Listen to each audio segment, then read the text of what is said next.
Assalamualaikum warahmatullahi wabarakatuh. Yang kami hormati Direktur Yayasan Al-Furqan Jember, Ibu Denok Mugi Hidayati MM. Yang kami hormati Bapak Hadi Basuni selaku Kepala Divisi Pendidikan Yayasan Al-Furqan Jember. Yang kami hormati segenap para direksi Yayasan Al-Furqan Jember serta Ustadz Ustadzah seluruh SDI Yayasan Al-Furqan Jember yang berbahagia. Alhamdulillahi nasta'inuhu wa nasta'ufiruh wa na'udzu billahi min syururi anfusina wa min sayyiati a'malina may yahdihillahu fala mudhillalah wa may yudlil fala hadiyalah. Asyhadu an la ilaha illallah wahdahu la syarika lah wa asyhadu anna Muhammadan abduhu wa rasuluh la nabiyya ba'da. Puji syukur kehadirat Allah Subhanahu wa taala yang atas berkat rahmat anugerah terindahnya kepada kita di muka bumi ini sehingga kita masih dapat menikmati salah satu anugerah dari jutaan anugerah terindah yang Allah berikan kepada kita di muka bumi ini, yakni nikmat kesehatan serta nikmat kesempatan. Sehingga pada pagi hari ini kita bisa bersama-sama hadir dalam acara desiminasi pada tahun 2023. Salawat serta salam mudah-mudahan tetap tercurahkan kepada junjungan Nabi besar kita, Nabi Agung Muhammad Sallallahu Alaihi Wasallam yang telah membawa kita dari alam kegelapan menuju alam yang terang benderang, yakni ad-dinul Islam. Baik Ustadz Ustadzah yang kami hormati, sebelum acara kami mulai, kami akan membacakan susunan acara pada pagi hari ini. Acara yang pertama adalah pembukaan, acara yang kedua adalah menyanyikan lagu Indonesia Raya, acara yang ketiga adalah pembacaan kalam ilahi, kemudian dilanjutkan oleh sambutan serta pembukaan, dan dilanjutkan oleh acara inti, yakni desiminasi implementasi budaya positif, serta diakhiri doa dan penutup. Mengawali acara ini, marilah kita buka acara ini dengan bacaan basmalah bersama-sama. Bismillahirrahmanirrahim. Memasuki acara kedua, yakni menyanyikan lagu Indonesia Raya. Kepada segenap ustadz dan ustadzah serta para hadirin, kami mohon berdiri.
kami sampaikan terima kasih.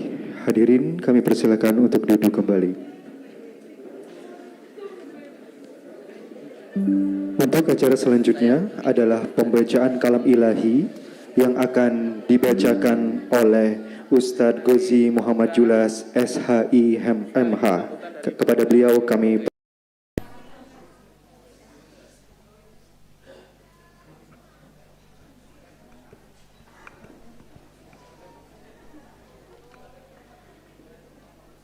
Assalamualaikum warahmatullahi wabarakatuh.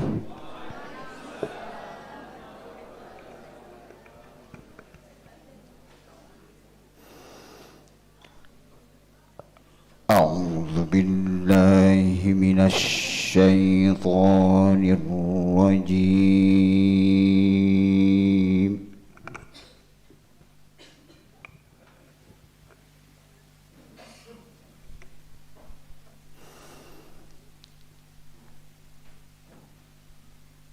Bismillahirrahmanirrahim.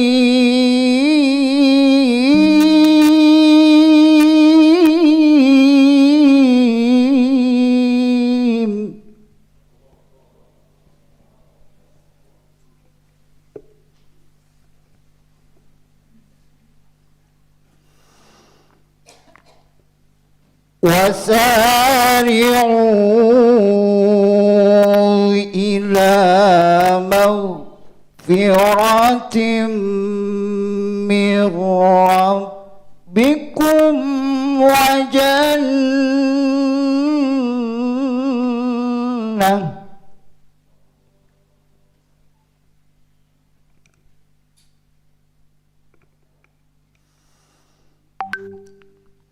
وجنة عرضها السماوات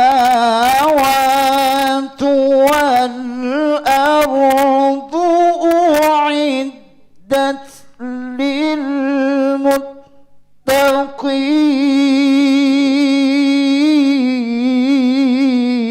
للمتقين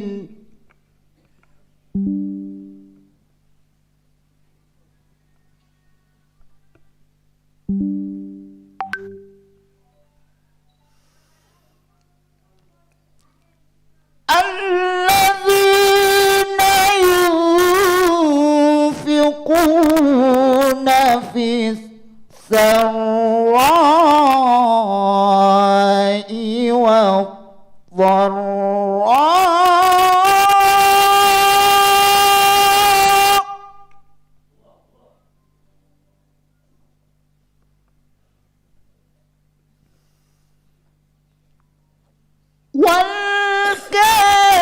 والكاظمين الغيظ والعافين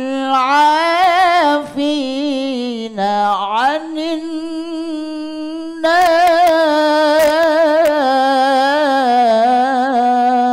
الناس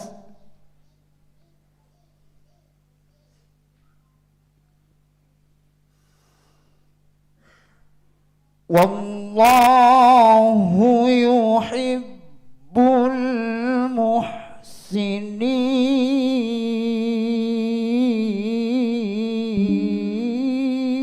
المحسنين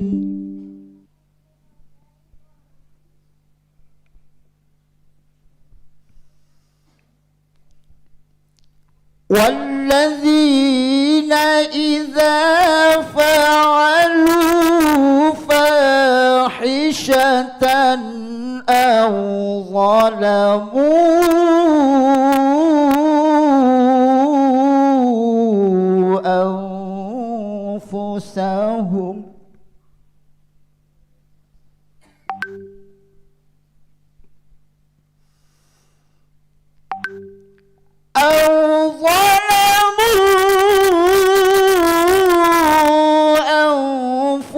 أنفسهم ذكروا الله فاستغفروا لذنوبهم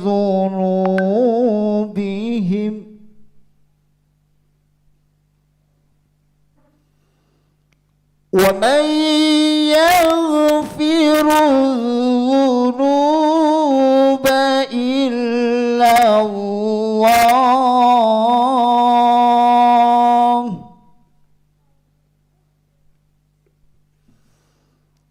ولم يصروا على ما فعلوا وهم يعلمون.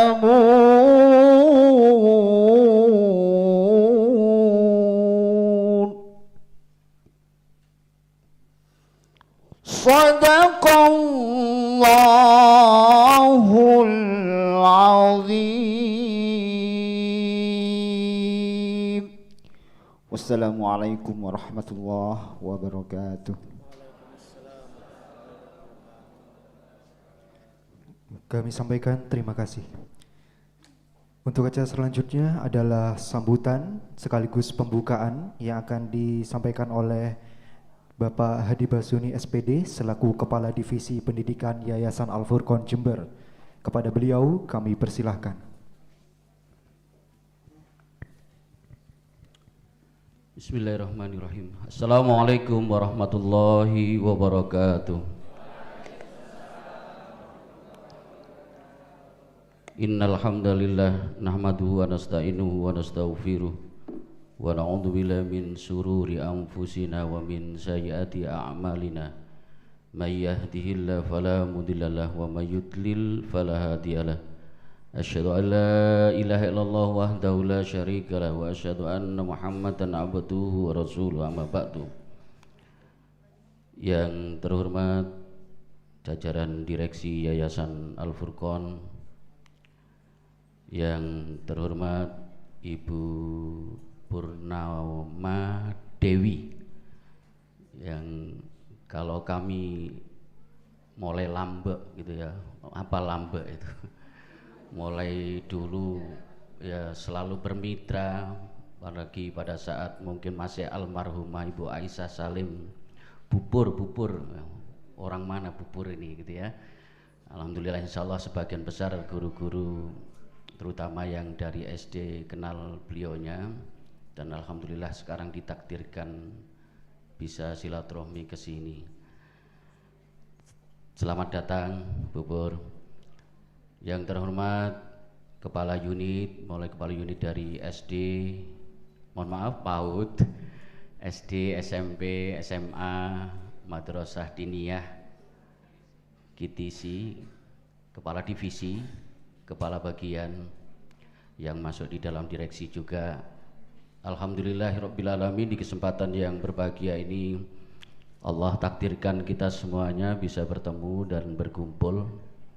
Dan perlu kita ketahui, berkumpulnya kita di sini tidak lain adalah sebuah aplikasi diri rasa syukur kita kepada Allah Subhanahu wa taala. Karena rasa syukur dengan meningkatkan kualitas diri itu lebih penting dan sangat penting untuk meningkatkan kesyukuran itu sendiri.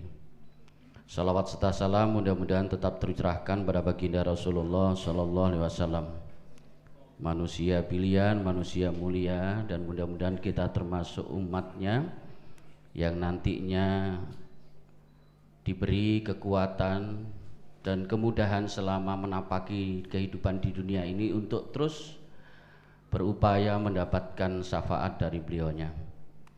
Bapak Ibu, Ustadz-ustadzah juga yang luar biasa, di kesempatan yang berbahagia ini kita dikumpulkan oleh yayasan di sini yang nantinya kita juga akan diberi ilmu dari orang-orang hebat, mulai dari nanti pembicara Ustadz Khalid sebagai supervisor Yayasan Al-Furqon dan teman-teman dari calon guru penggerak, atau sudah guru penggerak Ustadz? Calon atau guru penggerak? Oh, calon katanya. Saya ulang-ulangi gitu ya. Calon katanya. Berarti kalau calon berarti masih bisa gugur ya. Tapi insya Allah tidak. Kalau kita lihat dari teman-teman kita yang 5 ini orangnya luar biasa. Karena kalau kita lihat di situ tadi Ustadz Yudi ada TBM. Apa TBM itu? Kalau dulu waktu saya ngajar IPA itu TBK, Tuan Basuni Keren. titik tumpu berada di antara titik beban dan kuasa, gitu ya. Itu pertama. Kalau ini TBM, apa TBM itu? Tergerak, bergerak, dan menggerakkan. Ya. Kalau kita lihat tergerak berarti mendalam sekali, mendalam sekali. Dari dalam lubuk hati yang paling dalam. Ya.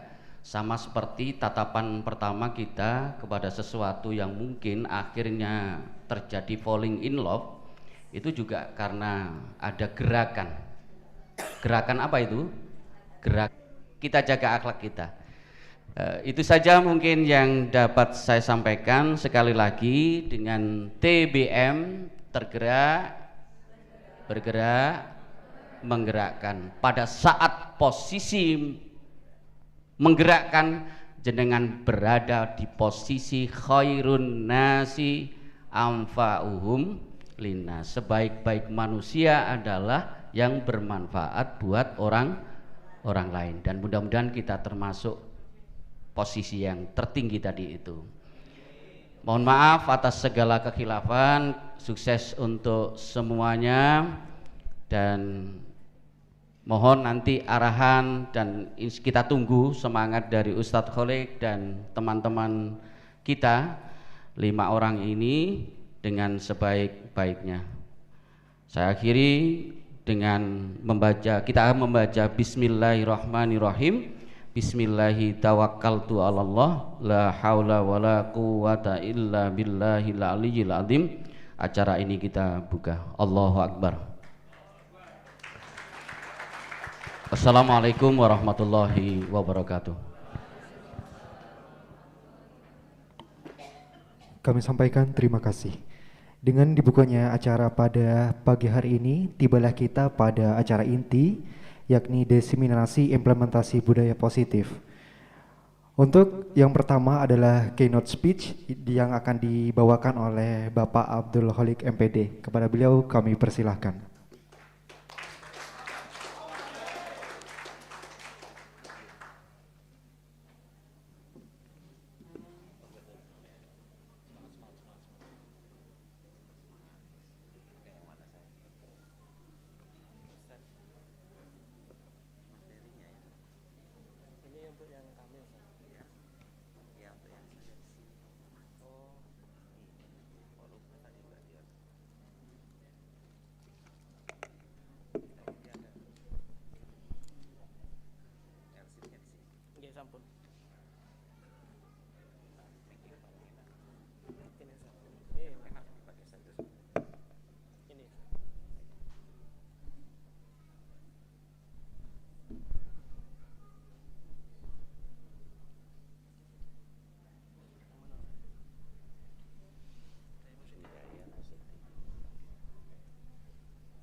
Assalamualaikum warahmatullahi wabarakatuh.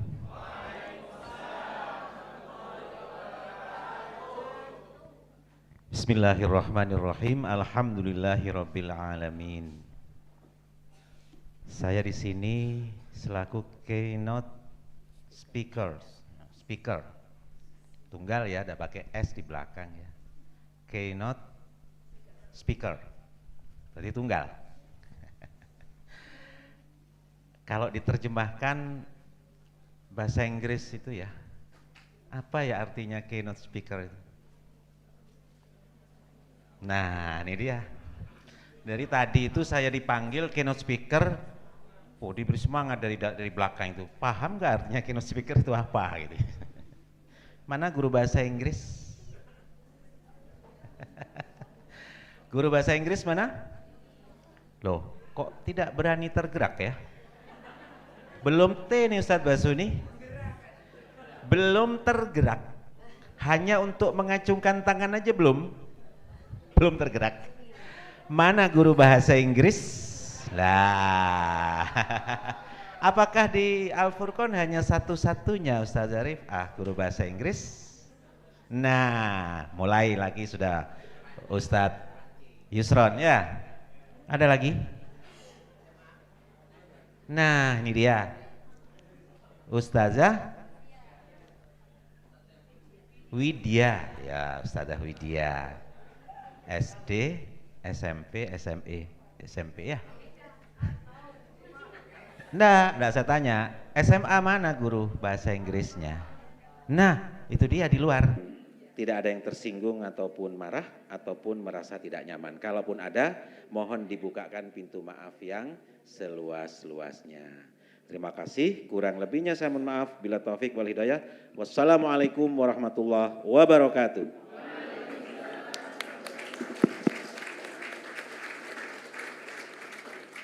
Kami sampaikan terima kasih. Untuk selanjutnya adalah acara inti yang akan disampaikan oleh beberapa narasumber kita kepada Ustadzah Titis, Ustadz Bob, dan juga Ibu Dwi serta Ustadzah Nurul. Kami persilakan untuk menempati tempat yang telah disediakan, dan juga Ustadzah Rifah. Kami persilakan.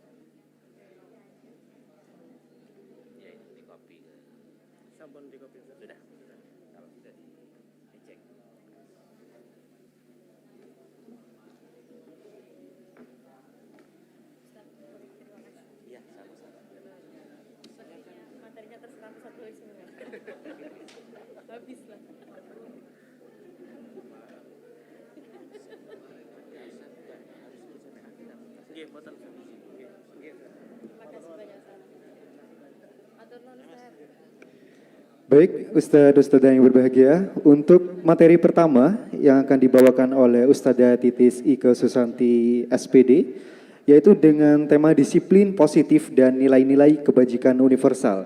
Kepada Ustadzah Titis kami persilahkan.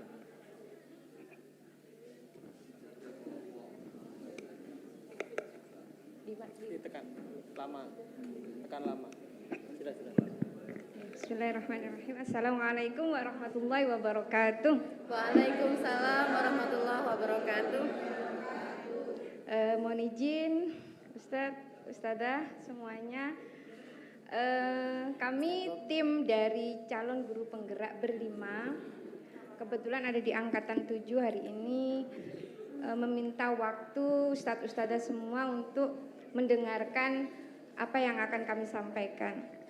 Kalau tadi disampaikan bahwa kami berlima adalah beberapa orang yang mungkin mewakili yayasan ngaten nggih, karena kami ada yang dari SD dan dari SMP. Karena rezeki kita tahun ini yang kebetulan mendapatkan kesempatan mengikuti pendidikan guru penggerak ini dari SD dan SMP. Semoga kedepannya bahkan dari PAUD sampai SMA bisa merasakan semua. Ustadz Ustadzah bukan karena kita hebat, bukan. Tapi insya Allah ini takdir Allah bahwa kita terpilih menjadi orang yang akan mendapatkan ilmu dan pengalaman. Sehingga kesempatan kali ini kita akan berbagi. Kita akan berbagi ilmu. Mohon bantuan sekali karena tidak akan ada artinya apa yang kita lakukan, kami berlima lakukan, kalau tidak ada dukungan dan kerelaan, keikhlasan panjenengan semua. Bismillah. Materi pertama adalah tentang disiplin positif dan nilai-nilai kebijakan universal. Tadi disampaikan oleh beberapa ustadz yang luar biasa gitu. Sampai saya itu berpikir begini, ya Allah, mampukah kami menjadi penggerak selayaknya beliau? Ustadz Holik yang luar biasa gitu, berkobar-kobar.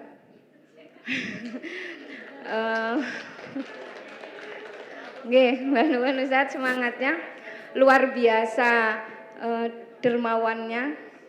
Karena kalau kita melihat beliau pasti langsung terceletuk 100.000. Seandainya ada mata uang yang lebih tinggi mungkin kita akan berteriak 200.000, ngaten nggih, dan seterusnya. Terima kasih juga Ustadz Basuni karena memahamkan kita bahwasanya kita adalah insan yang bukan lemah, tapi kita harus tetap belajar sampai akhir hayat.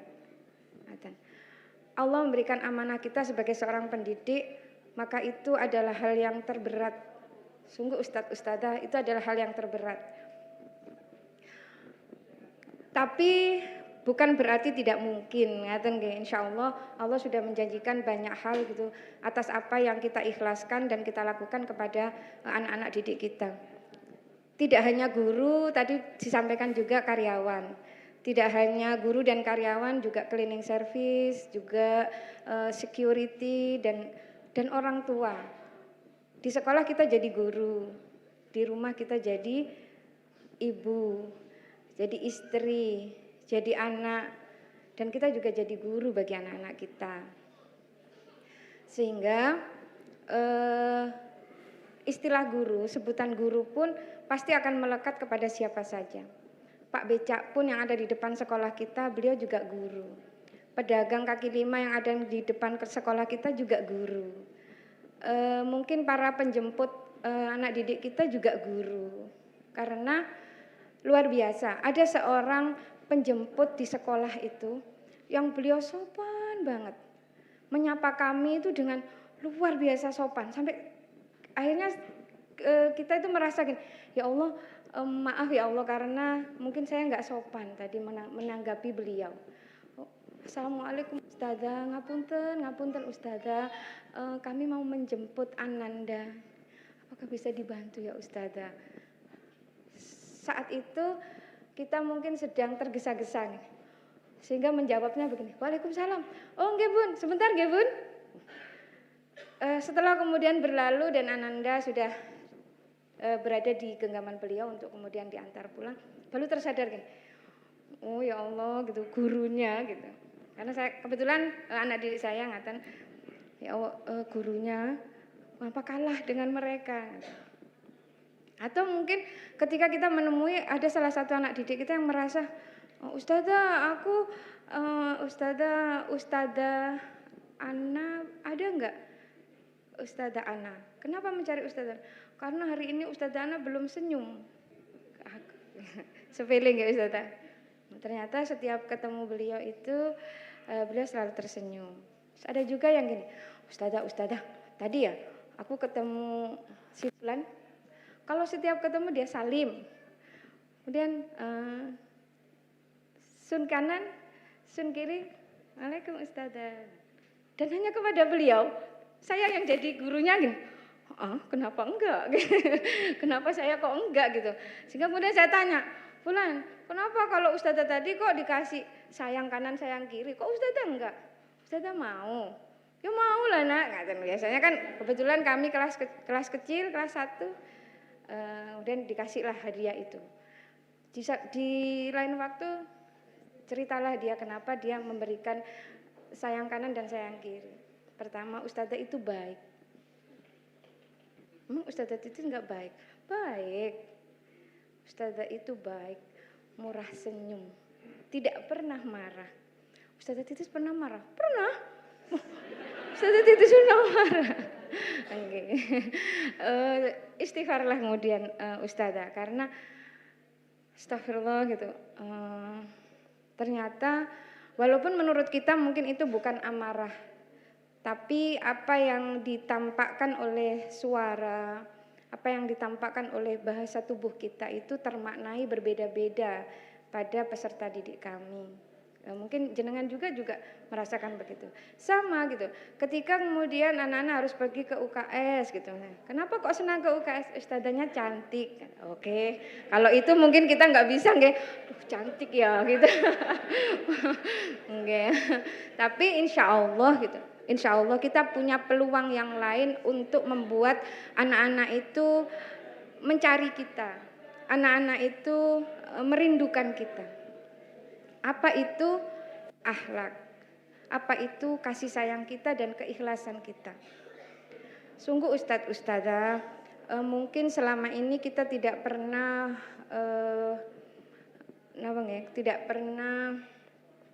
begini. Ketika anak-anak itu kita berikan belayan dengan kasih sayang, ketika anak-anak itu kita layani dengan sepenuh hati kita, dan ketika anak-anak itu kita layani dengan mamamu itu loh ya, biasanya kalau sudah ada yang nggak beres nanti ya gitu. Itu pun akan terasa ke anak-anak walaupun kita nggak pernah menceritakan bagaimana mamanya memperlakukan kita. Pasti dia berbeda. Ustazah, kenapa kok Ustazah hari ini nggak senyum ke aku? Oh iya ya nak, belum ya, sekarang ya senyumnya ya. Gitu. Karena mungkin senyum itu bagi anak-anak adalah hal yang terindah. Ustadz Ustadzah, hari ini sedikit saya minta bantuan jenengan semua. Seandainya saat ini di hadapan kita ada sesuatu yang sangat berharga dalam hidup kita. Ada di genggaman kita benda itu. Dan karena itu sangat berharga bagi hidup kita, tolong dipegang dengan erat. Karena jika kita tidak memegangnya dengan erat, khawatir jatuh. Silakan digenggamkan tangan Ustadz Ustadzah sekuat mungkin. Sekuat mungkin. Karena ini adalah benda berharga. Sampun? Sudah digenggam? Okay. Kemudian kalau seandainya benda yang berharga itu saya minta, boleh nggak Ustadzah? Boleh. Oh, terima kasih Ustadzah Is. Ustadzah Is sudah memberikan kepada saya. Ada yang masih digenggam? Masih. Bolehkah benda itu saya ganti dengan kue? Tadi dapat kue kotaan. Mau? Ada yang boleh? Ada yang boleh? Nggak boleh. Ustadzah pelit, Ustadz pelit. Biasanya anak-anak gitu. Ustadzah pelit. Itu. Kalau seandainya benda itu saya ganti dengan 100.000. Punten Ustadzah Lid. Boleh? Ada yang diperbolehkan 100.000? Boleh? Ustadz Saiful? Oke, terima kasih ya Allah. Terima kasih Ustadz Saiful. Oke, ada yang masih digenggam erat? Ustadzah? Oke, ada yang masih digenggam erat? Oke, boleh enggak Ustadz, tolong benda yang Anda pegang itu, tolong benda yang jenengan pegang itu, yang jenengan pegang kuat itu, berikan pada saya. Berikan. Kenapa sih? Kan cuma benda seperti itu aja. Kenapa enggak boleh diberikan kepada saya? Oh, itu masa depan? Memang masa depannya sampai sebegitunya Anda mengkang. Oh, mahal ya Allah. Okay. Terima kasih. Itu sekedar intermezzo. Okay. Terima kasih Ustadz-Ustadzah yang sudah memegang dan terima kasih juga yang masih yang sudah memberikan kepada saya. Ustadz-Ustadzah, saya bertanya, Ustadzah Is, tadi ketika jenengan saya minta benda itu untuk diberikan kepada saya, apa alasannya? Ingin menyenangkan jenengan. Kasih Ustadzah. Oke, ternyata Ustadzah Is pengen menyenangkan saya. Tapi Ustadzah Is saya tanya, apakah jenengan buka tangan itu karena saya yang meminta atau karena memang jenengan yang sudah mempunyai niat untuk membahagiakan saya? Yang mana? Oh, yang kedua. Terima kasih Ustadzah. Oke. Lagi Ustadzah yang menutup, yang nggak mau membuka. Bisa mewakili? Oke, monggo Ustadz Jat.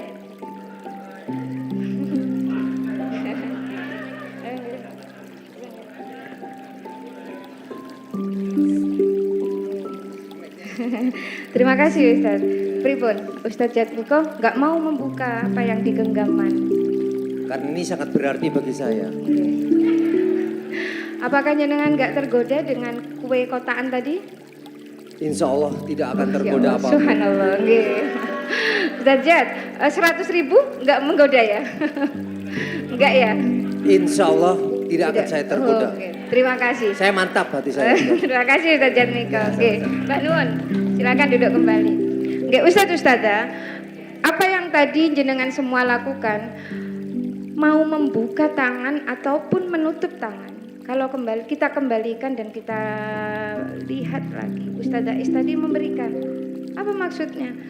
Pengen menyenangkan saya. Siapa yang menyuruh pengen menyenangkan saya? Ustazah Is kan? Bukan saya kan? Kebetulan saya menjadi orang yang mendapat kebahagiaan itu. Demikian pula dengan Ustadz Jatmiko yang kebetulan beliau tidak mau membuka tangannya. Tapi itu pun juga karena memang Ustadz Jatmiko nggak mau. Bukan karena beliau membenci saya, bukan kan Ustadz? Bukan. Insya Allah beliau tidak membenci saya. Tapi karena memang Ustadz Jatmiko tidak mau membuka tangannya karena ya itu menurut beliau tidak layak diberikan kepada saya, mungkin begitu, dan itu sama sekali bukan karena saya. Demikian pula dengan yang dilakukan oleh Ustazah Is. Disinilah kemudian yang harus kita sadari benar bahwa jika motivasi itu berangkatnya dari diri sendiri akan menguatkan anak didik kita. Walaupun pada akhirnya Ustazah Is itu memberikan benda itu berdasarkan keinginannya sendiri, itu pun bukan karena saya. Ya memang beliau orangnya dermawan, loman, suka berbagi gitu. Walaupun bukan saya, pasti akan beliau berikan. Pun demikian Ustadz Jatmiko, bukan berarti Ustadz Jatmiko pelit, bukan. Tapi karena ini benda berharga. Sehingga Ustadz Jatmiko dirayu bagaimanapun, berada di kondisi apapun, beliau akan tetap kekeh dengan niatannya. Pun demikian anak didik kita, disiplin positif. Apa sih makna disiplin? Kita mungkin memahami selama ini tentang disiplin itu pasti terkait dengan aturan, kepatuhan, mungkin ngaten nggih. Iya kan, kedisiplinan itu pasti berkaitan dengan aturan. Anak-anak yang selalu melaksanakan dan bertingkah sesuai dengan apa yang kita inginkan. Apa yang kita inginkan. Karena mungkin kita sebagai guru menganggap bahwasanya kita adalah pemegang utama kendali. Padahal walaupun kita sudah menyampaikan kepada anak-anak berbuat baik itu disenangi. Jujur itu hebat. Datang tepat waktu itu luar biasa. Tapi itu sifatnya hanya motivasi eksternal aja.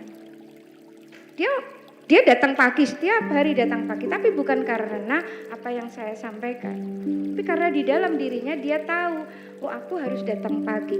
Dia membuat dirinya bertanggung jawab atas segala perilaku yang berkaitan dengan hak dan kewajiban dia. Aku siswa, saya guru. Saya guru kelas 1. Jika saya datang terdahului oleh anak-anak saya, maka saya tidak akan mendapatkan salam mereka. Itu akan menjadikan kita berusaha untuk berbuat yang sebaik-baiknya. Apakah datang awal waktu itu kemudian menjadikan kita menjadi orang yang selalu disiplin? Belum tentu. Saat itu saya datang setiap hari pagi hari, jangan sampai kedahuluan oleh anak-anak saya. Yaitu karena memang saya ingin datang pagi. Kondisi-kondisi seperti itu, walaupun kemudian tidak ada anak-anak yang datang pada akhirnya, misal suatu hari dilala tidak ada anak yang datang, saya pun akan tetap datang pagi. Karena saya nggak kepingin kedahuluan anak didik saya. Pun demikian siswa-siswa kita. Jadi mari kita buat mereka faham apa yang menjadi kewajibannya. Bukan karena ada hukumannya. Punten tadi Ustadz Holik juga menyampaikan 100.000, luar biasa, bersemangat sungguh. Karena memang, tapi bukan berarti kalau tidak ada 100.000 kita tidak bersemangat Ustadz Holik, tetap kita bersemangat. Insya Allah saudara-saudara yang ada di sini, seluruh ustadz-ustadzah yang di sini sudah memiliki motivasi internal. Nah, maka walaupun Ustadz Holik suatu ketika tidak menawarkan 100.000, kita juga akan tetap bersemangat. Kalau kemudian hari ini Ustadz Holik kembali menawarkan 100.000, tambah semangat gitu. Nggih. Sama ketika anak-anak didik kita. Karena kita berharap anak-anak didik kita adalah memiliki budaya positif yang tadi sudah disampaikan, Al-Furqan itu sejak berdirinya yang diutamakan adalah karakter. Kalau di Kurmer ini istilahnya profil pelajar Pancasila. Yang itu kalau kita kembali telusuri ngaten, insya Allah itu di SD Al-Furqan, di TK, di PAUD, di SMP, di SMA, di KTC, di Dinia, dan mungkin di unit-unit yang lain pasti sudah ditanamkan sejak awal. Sehingga tinggal kita menguatkan motivasi intrinsik. Ketika motivasi itu tidak mampu kita kuatkan, mungkin 100.000-nya Ustadz Holik akan menambah kekuatan. Senambi ke motivasi eksternal tadi diberikan, mari kita luruskan niat, mari kita bangun motivasi diri kita sebagai seorang pendidik agar anak-anak kita pun memiliki motivasi yang sama. Ustadz Ustadzah, anak itu adalah mesin scanner terhebat, tercanggih. Apa yang kita lakukan, plek akan dicontoh oleh anak-anak didik kita. Yang kedua, apa yang kita pikirkan, apa yang kita mindsetkan terhadap anak didik kita, pasti akan mengalir sebagaimana energi itu kita berikan. Jika kita berpikir positif terhadap anak-anak didik kita, insya Allah mereka pun akan berpikir positif terhadap diri kita. Yang terakhir, ketauladanan. Tidak mungkin anak-anak itu akan membentak kita kalau kita tidak pernah mengajarkan, menyampaikan kata-kata dan pesan kepada mereka dengan suara yang keras. Betul. Bahkan anak-anak itu akan meluapkan dan memanifestasikan kemarahannya itu dengan lemah lembut. Kenapa? Karena mungkin kita selama ini selalu berlemah lembut kepada mereka. Sama demikian pula dengan lingkungan kita. Jadi, monggo dengan disiplin positif serta nilai-nilai kebijakan yang universal, kita benahi diri kita dengan harapan anak-anak didik kita akan menjadi generasi-generasi yang luar biasa, solih-solihah, yang menjalankan segala kebutuhan dan perilakunya itu hanya karena ridho Allah. Mungkin itu. Terima kasih, semangat Ustadz Ustadzah. Mohon bantuan seandainya kami membutuhkan segala sesuatu. Assalamualaikum warahmatullahi wabarakatuh. Kami sampaikan terima kasih. Untuk pembicara kedua akan disampaikan oleh Ustadz Bob Syahrial Ghazali SPD yang akan membawakan materi tentang teori motivasi, hukuman, penghargaan, dan restitusi. Kepada beliau kami persilakan.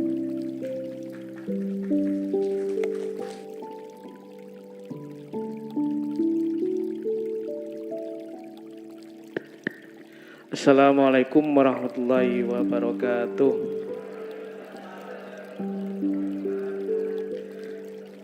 Tepuk 1, tepuk 2.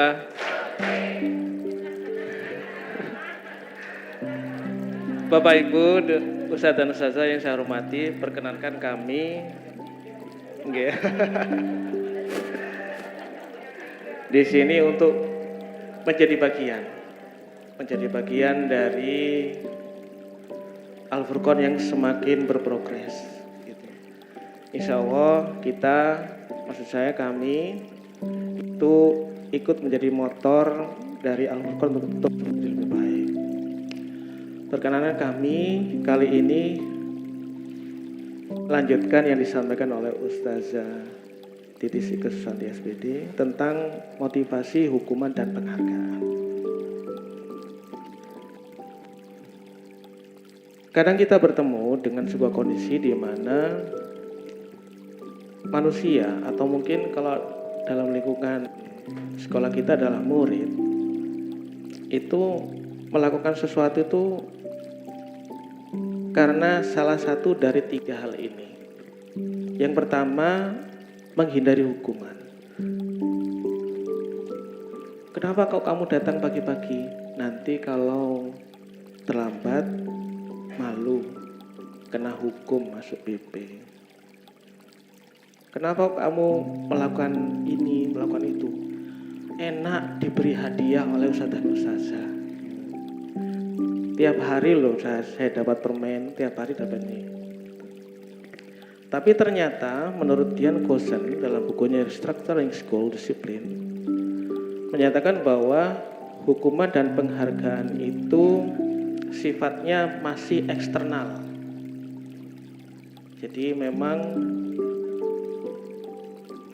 istilahnya rangsangan dari luar saja. Menurut Dian Kosen, yang terbaik ketika seseorang termotivasi itu adalah dari dirinya sendiri. Apapun hukuman yang akan diterima atau apapun penghargaan yang akan diberikan, itu bahasa anak mudanya nggak ngaruh gitu ya. Jadi menjadi yang mereka inginkan. Akan luar biasa bila kita bertemu dengan sosok murid itu yang ketika dia sekolah di PAUD, aku ingin menjadi sosok lulusan PAUD yang diharapkan oleh sekolah. Aku ingin menjadi sosok murid yang ketika lulus sesuai dengan harapan SD Al-Furqan Jember. Aku ingin ketika lulus SMP, SMA betul-betul menjadi sosok yang diinginkan oleh sekolah. Nah, itu yang disebut sebagai menjadi yang mereka inginkan.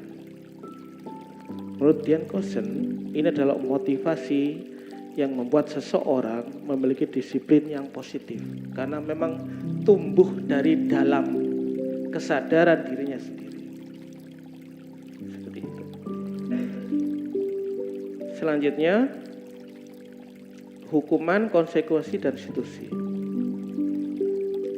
Hukuman ini mungkin sering kita temui sifatnya memang mendadak. Jadi, tidak ada kesepakatan antara guru dan murid.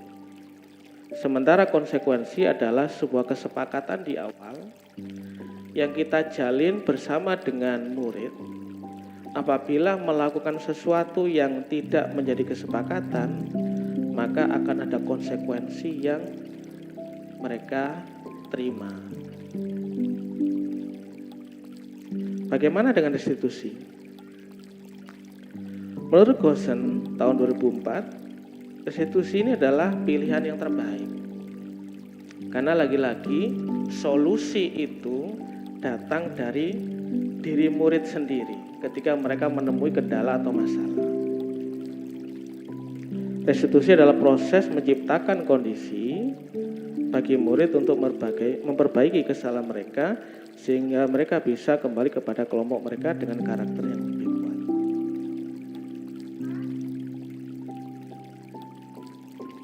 Nah, salah satu tokoh pendidikan yang sempat menyampaikan dalam wawancara tahun 95 bahwa ada istilahnya dihukum oleh penghargaan. Saat kita berulang kali menjanjikan hadiah kepada murid agar mempelajari sesuatu yang baru atau kepada seorang karyawan agar melakukan pekerjaan yang berkualitas, sebenarnya kita sedang berasumsi bahwa mereka tidak dapat melakukannya atau mereka tidak akan memilih untuk melakukannya menurut Kohn. Kemudian penghargaan maupun hukuman adalah cara-cara mengontrol seseorang yang bisa mengganggu potensi untuk belajar yang sesungguhnya. Sehingga menurut Alfikon, secara ideal tindakan belajar itu sendiri adalah penghargaan yang sesungguhnya. Jadi belajar sepanjang hayat itu menjadi sesuatu yang sangat penting untuk ditanamkan oleh guru kepada murid atau oleh sekolah kepada peserta didiknya.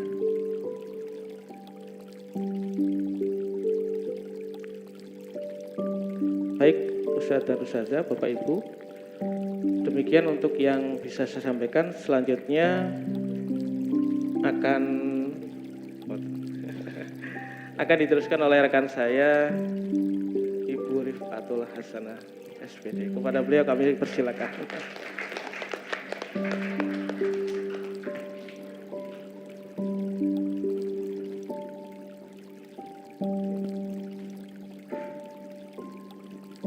Ini yang salah kursinya Ustadz, terlalu speech-nya. Saya sih nggak apa-apa. Ustadz Rama Afwan, boleh bertukar mic? Ini mic saya ketika di Syahrini. Cek. Terima kasih. Ustadz, kenapa saya tahu kalau mic ini lebih ringan dan suaranya lebih nyaman? Karena kemarin yang cek sound saya dengan Ustadz Arsono dengan Ustadz Agus tahu. Ini paling mahal. Punya SMA aset paling mahal. Punya SMA nggih? Betul. Nggak boleh ngaku-ngaku ya, punya SMA. Oke, terima kasih sebelumnya kepada tim yang sudah mempersiapkan sehingga kegiatan ini luar biasa dan kami kemarin sudah melihat, waduh, kalau seperti ini, sebagus ini kita nampilkan yang kurang bagus rasanya takut mengecewakan sama tim yang sudah kemarin bekerja keras.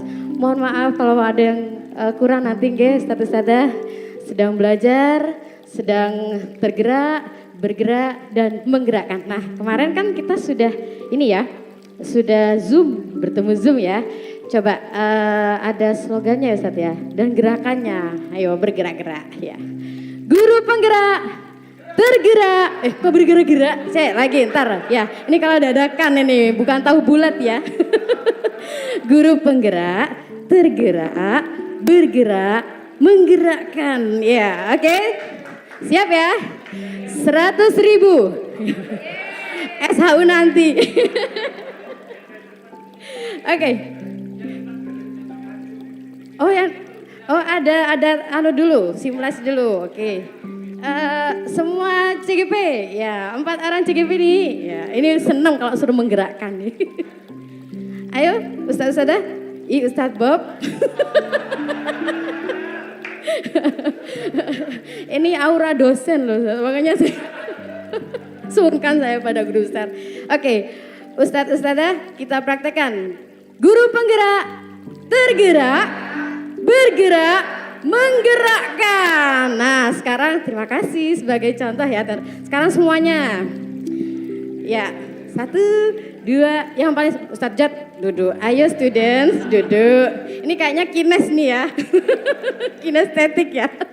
Oke, semuanya guru penggerak, tergerak, bergerak, menggerakkan. Oke, tambahkan kalau Al-Fur. Allahu Akbar. Nah, sebelumnya Ustadz-Ustadzah sedikit ya, karena tidak ada break time. It's okay Ustadz, mohon izin boleh memutarkan ini. Ya, tapi semuanya harus stand up ini. Iya. Ya, wah yang kinestetik senang sekali nih ya. Oke, karena belum terdownload biasa pakai ini ya. Baik, semuanya mohon berdiri, kita bermain sebentar ya.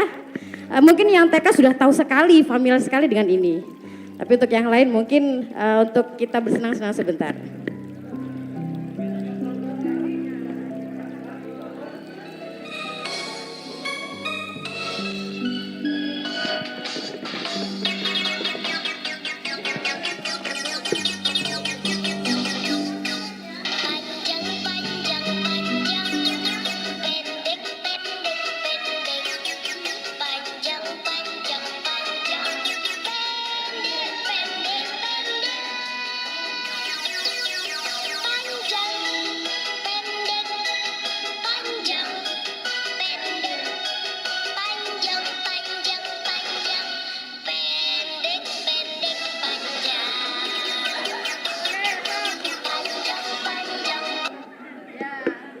terima kasih. Everybody sit down please. Silakan duduk kembali. Maaf ya, ternyata kalau soundnya ini kurang ini ya, jedak-jeduk kata anak zaman sekarang. Ya, Ustadz Yanto sama Ustadz Jatmio kok kenapa kok eker-ekeran tadi? Panjang kok pendek. Ya, kembali pada keyakinan ya, yang yakin kita dengar tadi apa gitu. Nah, tadi Ustadz Yanto dengarnya pendek, jadi begini. Nah, terus ada satu cerita lagi nih tentang biduanita. Oh, kebanyakan cerita. Biduanita yang sering terkenal dengan begini. Hai penonton. Siapakah itu? Ya, Umi Rifah ya, bukan Umi Elvi ya. Nah, kenapa sih beliau dengan stylenya yang seperti itu ya? Karena ada yang tahu kenapa dia harus lempar-lempar mic gitu ya. Nah, kalau bisa sambil salto-salto mungkin gitu. Ciri khas, betul. Dan satu lagi, dengan ciri khas itu, mungkin si Umi Elvi ini yakin bahwa, nah dari sinilah saya bisa lebih tenar dan lebih terkenal, dan style saya tidak ditiru dengan yang lain, punya ciri khas khusus, begitu. Nah sekarang kalau nggak nyambung mohon maaf ya, mohon dinyambung-nyambungkan. Nah Ustadz-ustadzah yang luar biasa, di sini saya kebagian tentang keyakinan kelas. Nah kalau kita ambil contoh, seandainya teman-teman pernah kan ketika berkendara ada peraturan bahwa kita harus menggunakan helm saat berkendara kecuali naik mobil gitu ya. Nah saat berkendara kecuali naik mobil. Apa yang Anda pikirkan kenapa teman-teman mengikuti aturan tersebut? Takut kena tilang. Yang Ustadzah kenapa? Menjaga, wah ini lebih kalau yang sana karena takut, yang sini menjaga keselamatan. Oke, saya lock ya, menjaga tentang keselamatan. Sip. Nah, kalau Ustadz Mahrus karena takut sama Pak Polisi ya. Takut kena tilang. Ya, dendanya berapa sekarang Ustadz? Waduh, 500.000 ya. 500 ya Ustadz? Oke, nah itu ya. Setelah dari tentang helm, cerita yang kedua, kita berada selama 3 tahun ini di masa pandemi, bahkan sampai sekarang mungkin ya. Nah teman-teman menggunakan masker, sampai Ustadzah Widya ini semoga nggak lupa ya ketika minum nanti tetap pakai masker. Saking taatnya terhadap prokes gitu ya. Nah Ustadzah Widya, menurut Ustadzah, apa yang bisa Ustadzah ambil dari ketika kita mematuhi prokes atau peraturan yang dibuat seperti mencuci tangan, pakai sabun, kemudian pakai masker. Apa Ustadzah? Bolehkah saya ke sana? Ya, apa menurut Ustadzah? Supaya jarang sakit. Supaya jarang sakit. Berarti ini masih ada kesempatan buat sakit dong? Ada. Supaya jarang sakit. Oke. Mungkin betul nggih, supaya kita jarang sakit, dan terutama untuk apa Ustadzah? Menjaga kesehatan kita. Oke, kata kuncinya. Kita mematuhi aturan yang ada, tujuannya untuk pertama menjaga kesehatan kita untuk masalah prokes. Yang kedua, kita memakai helm bukan tujuan utama karena takut sama aturan. Tapi kita meyakini bahwa dengan pakai helm kita akan lebih safe demi keselamatan kita. Berarti kembali pada diri sendiri dan kita tidak terpaksa. Nah, begitu nggih. Nah, contoh seperti yang sudah dituliskan di sini, nilai-nilai keselamatan atau kesehatan yang Ustadzah sampaikan tadi, ya, yang kita sebut sebagai suatu keyakinan, yaitu nilai-nilai kebajikan universal atau sifatnya umum nggih, yang disepakati secara tersirat dan tersurat. Itu lepas dari latar belakang suku, agama dan budaya. Selanjutnya Ustadz, next. Ya, baik. Nah, Ustadzah, untuk membuat sebuah keyakinan tersebut, pertama kita bisa melakukan beberapa tahapan yaitu kita lihat daftar kebajikan atau kebaikan yang sudah kita sepakati dengan students di sekolah, ya. Jadi awalnya kita buat list apa saja. Kalau kami sepertinya begini, anak-anak kita ajak kita ajak diskusi. Teman-teman, menurut kalian hal-hal masalah apa yang sudah kita hadapi di kelas ini, yang sering kita hadapi? Nah, kadang mereka menulis masing-masing boleh menyebutkan maksimal 2. Nah, mereka kemudian silakan tempel di papan. Nah, papannya itu yang pertama adalah masalah yang mereka hadapi. Kemudian setelah tempel semuanya, setelah itu teman-teman, ketika ada masalah yang seperti ini, coba bantu Ustadzah kita bersama mencari solusi apa. Nah, solusi apa yang bisa kita lakukan untuk mengatasi masalah ini. Bikinlah teman-teman itu ya, students untuk menyebutkan apa saja yang ingin mereka tuangkan, tempel lagi. Nah, setelah itu yang terakhir, setelah ini kita buat rangkuman, teman-teman apa saja, ini ada masalah, ada solusi. Dan yang terakhir, hal apa yang akan kita munculkan. Nah, kita akan bikin kesepakatan sebuah keyakinan kelas dan di situ anak-anak memutuskan bersama gurunya. Nah, kalau saya, karena saya bukan guru kelas, kelasnya ada 12, maka kadang kebiasaan saya di awal adalah menyampaikan di awal pertemuan, saya menyampaikan pada students, teman-teman, ini pertemuan pertama, kita buat kesepakatan bersama. Yang pertama, kita buat teman kita bahagia. Jadi kalau bahagia berarti semuanya akan berpikir tidak menyakiti, di situ sudah tercakup, tidak menyakiti, tidak mendolimi teman, tidak mengganggu. Nah, maka cukup satu kata yang simpel seperti itu akan include semua dari satu statement positif yang dibuat. Nah, kemudian yang kedua, teman-teman kita sepakat karena ini yang di kelas kakak menjaga bau badan. Nah, jadi setiap ini karena saya bukan guru kelas, seperti yang disampaikan dengan siapa ya waktu itu di KPI ya, Pak Ridho ya. Jadi kalau saya bukan guru kelas maka akan merasakan anak-anak ketika saya masuk, nah langsunglah hawa-hawa itu ya, apalagi di kakak. Pernah ngalamin nggak Ustadzah? Kalau yang TK enak bau minyak telon nasi, ya kalau yang SD ke atas ya yang sudah puber itu luar biasa. Dan betul, dan saya sangat mengingatkan pada mereka. Saya sampaikan kalau kalian ini anak-anak ustadzah di sekolah. Jadi mohon maaf kalau ustadzah cerewet bukan karena apa, ustadzah sayang kalian, kalian sudah beranjak dewasa, mohon dijaga. Nah, jadi anak-anak sampai gini, ustadzah ini enggak pakai deodoran ustadzah. Nah, sampai seperti itu yang putra. Ya, jadi kita saling menjaga, karena suasana kelas akan lebih nyaman ketika anak-anak juga menjaga istilahnya polusi di kelas, begitu Oke, selanjutnya.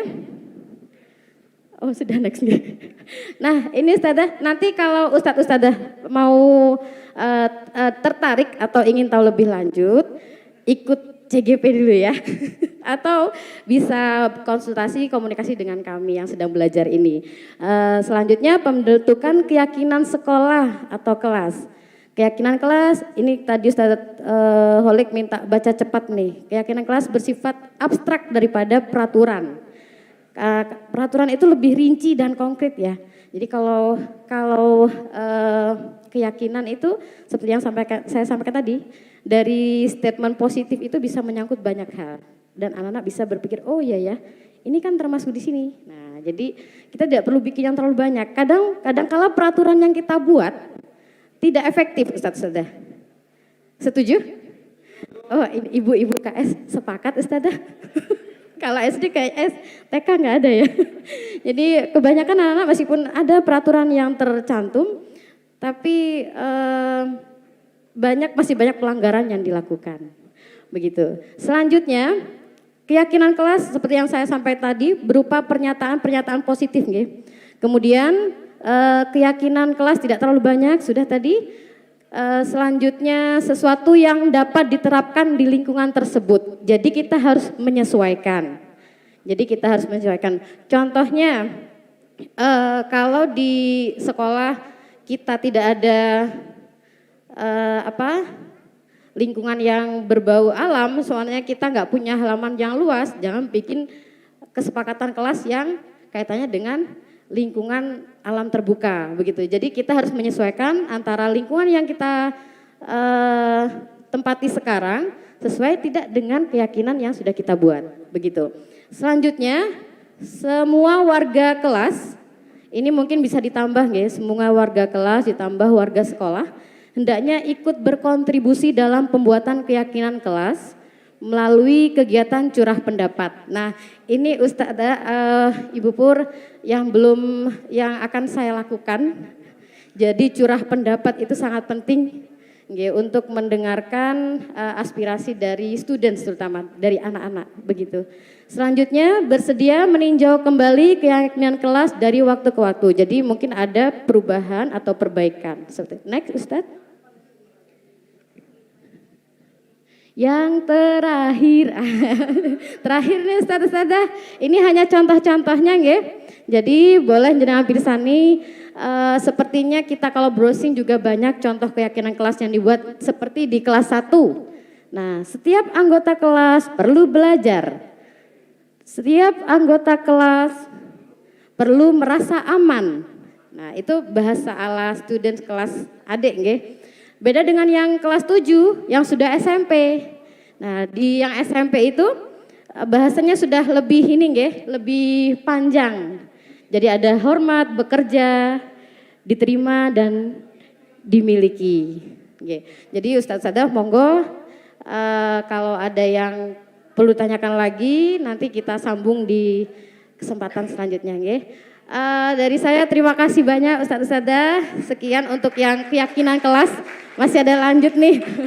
Waktu dan tempat kepada Ustazah Dwi Ningtyas. Oh, ini ada yang sih. Ya baik, terima kasih. Untuk materi selanjutnya adalah kebutuhan dasar manusia dan dunia berkualitas yang akan disampaikan oleh Ibu Dwi Wahyu Ningtyas SPD. Kepada beliau kami persilahkan.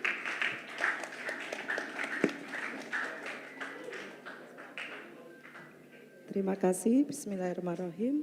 Mohon izin kepada Ustadz-Ustadzah yang ada di sini untuk share ilmu yang saya dapat. Saya di sini menyampaikan tentang kebutuhan dasar manusia. Sebenarnya apa yang menjadi kebutuhan dasar manusia kita itu kita sudah tahu. Yang saya tanyakan sekarang adalah atau contoh mungkin bisa berbagi ilmu dari rekan-rekan semua yang ada di sini. Yang saya tanyakan, pernahkah Ustadz-Ustadzah di sekolah menemukan anak-anak yang satu mungkin menyendiri, kemudian emosi, kemudian juga kadangkala mereka merasa rendah diri atau bahkan marah-marah yang tidak jelas kenapa terjadi. Pernahkah Ustadz-Ustadzah? Sering nggih. Kalau sering mungkin ada yang bisa berbagi, mungkin antara penanganan antara yang di TK, di SD, SMP, SMA berbeda. Mungkin bisa berpengalaman, bagi pengalaman pada saat mereka melakukan hal itu, apa yang akan kita lakukan? Adakah yang pernah seperti itu Ustadzah? Atau Ustadznya? Mungkin kalau di TK mungkin dipeluk nggih. Kalau anaknya menyendiri dipeluk ada apa, tapi kalau SMP tidak, saya kira tidak dipeluk. Kalau itu cewek dengan cewek mungkin bisa ya, tapi kalau dengan cowok tidak dipeluk. Mungkin biasanya larinya anak-anak kalau sedang emosi biasanya atau membuat peraturan, melanggar peraturan mereka akan dimarahi atau bisa jadi kalau sangat keterlaluan biasanya masuk di BP, begitu nggih? Nah, Ini adalah kebutuhan dasar manusia yang akan saya bahas di sini. Yang pertama adalah tentang mempertahankan hidup. Ustadzah tadi kesini sudah sarapan nggih? Oh belum, ini sudah siang nih, berarti perutnya keroncongan ini nggih? Berarti siap ini pihak catering untuk membagi insya Allah. Ya. Nah, salah satu kenapa panjenengan ada di sini tadi, itu adalah juga karena adanya yang pertama tadi adalah kesehatan. Insya Allah yang ada di sini sehat semua nggih? Sehat, alhamdulillah. Nah, kesehatan itu adalah kebutuhan kita ya yang untuk mempertahankan hidup. Termasuk adalah makan. Terus kemudian rasa aman. Berangkat dari rumah ke sini tadi aman nggih, Ustadzah? Aman, alhamdulillah. Itu yang pertama. Yang kedua adalah kasih sayang. Saya yakin Ustadz-ustadzah yang ada di sini semuanya termasuk anak-anak itu ada rasa ingin berada di dekat teman-temannya, berada di lingkungannya, di dalamnya. Ya, ingin diakui untuk teman sebayanya atau lingkungan rumah ataupun lingkungan yang ada di tempat mereka sekolah ataupun kerja. Ustadz-ustadzah sudah saling mengenal? Nah, kalau sudah saling mengenal berarti sudah diakui keberadaan panjenengan ada di sini, yaitu menjadi SDI Yayasan Yayasan Al Furqon. Mohon maaf, ini terbawa yang SMP. Teman-teman, maaf, saya ingat-ingat kepada yang lain. Kalau di CGP itu bilangnya tidak ustadz-ustadzah tapi teman-teman. Jadi mereka lebih akrab. Jadi itu terbawa di sini. Nah, kemudian yang ketiga itu adalah tentang belum selesai. Yang ketiga ya betul. Yang ketiga adalah penguasaan, yaitu kebutuhan pengakuan atas kemampuan. Saya yakin anak-anak di sekolah pun termasuk kita itu memiliki potensi yang akan kita kembangkan seperti menurut KHD. Jadi KHD itu beranggapan bahwa kita ini sama dengan petani. Nah, siapa padinya adalah anak-anak kita. Jadi kebutuhan dasar manusia itu sebenarnya bukan untuk guru, tapi untuk semuanya. Nah, pada saat petani menanam, saya yakin dia pasti akan mengolah tanahnya dulu. Diolah dulu tanahnya supaya mudah untuk ditanam. Kemudian diberi pupuk. Kemudian setelah diberi pupuk akan akan disiram. Ditambah lagi pada saat setelah disiram biasanya dia akan dihilangkan penyakit-penyakit atau gulma yang mendekati padinya, tanamannya. Nah, setelah itu baru akan memanen hasil yang luar biasa. Jadi itu adalah menurut KHD dan kita juga sama seperti itu. Kita sebagai orang tua atau guru pada saat kita diberi amanah untuk membimbing anak-anak, diberi amanah untuk menggandeng anak-anak, pada saat itulah kita menuntun mereka. Kita gali potensinya, kita tuntun mereka dengan nilai-nilai positif dan nilai-nilai kebajikan, dan itulah nanti yang akan kita tanam. Saya yakin ustadz-ustadzah yang ada di sini baik sebagai orang tua yang ada di rumah itu memiliki keinginan yang luar biasa anaknya menjadi sukses. Betul begitu nggih ustadz-ustadzah? Nah, itulah yang akan kita lakukan. Nah, kemudian yang berikutnya adalah kebebasan atau kebutuhan akan pilihan. Saya punya cerita, ini cerita dari teman sebenarnya. Anaknya lulus dari SMA, itu inginnya anaknya jadi dokter, karena orang tuanya dokter. Tapi pada saat mereka mau skripsi, mereka tidak kuat dan akhirnya harus berhenti dari dokter. Dan ini salah satu contoh, tapi sebenarnya contoh ini banyak sekali nggih. Nah, kira-kira kalau mereka menginginkan anaknya jadi dokter, apakah sama pilihannya dengan putranya? Tidak. Nah, ini yang menjadikan anak-anak memiliki kebebasan atau berhak untuk memilih sendiri. Begitu juga dengan anak-anak kita yang ada di kelas kita atau di sekolah kita. Anak-anak itu contoh yang paling kita lalui adalah pada saat anak-anak memilih ekstra. Ya, ekstra itu ditentukan oleh kita, bukan gitu, tapi anak-anak memilih, hanya kita memberi pilihan kepada anak mau pilih apa begitu. Jadi apabila mereka mengikuti apa yang mereka pilih dengan baik, otomatis mereka akan mendapatkan kebahagiaan yang seutuhnya. Oke, tepuk satu. Ya, masih konsentrasi nggih Ustaz? Alhamdulillah nggih. Kemudian yang terakhir. Nah, nggih, untuk materi saya Ustaz. Sudah lapar nggih Ustaz? Ya, kebutuhan dasar harus dipenuhi nggih. Nah, yang terakhir adalah kesenangan. Ya, ini kesenangan ini adalah kesenangan ini bisa membawa mereka menjadi bahagia dunia akhirat atau memiliki kebahagiaan yang luar biasa. Pernah membaca atau pernah melihat orang yang hobi kemudian menjadikan suatu cuan, tahu cuan nggih? Ya, cuan ya, yang nggih, uang.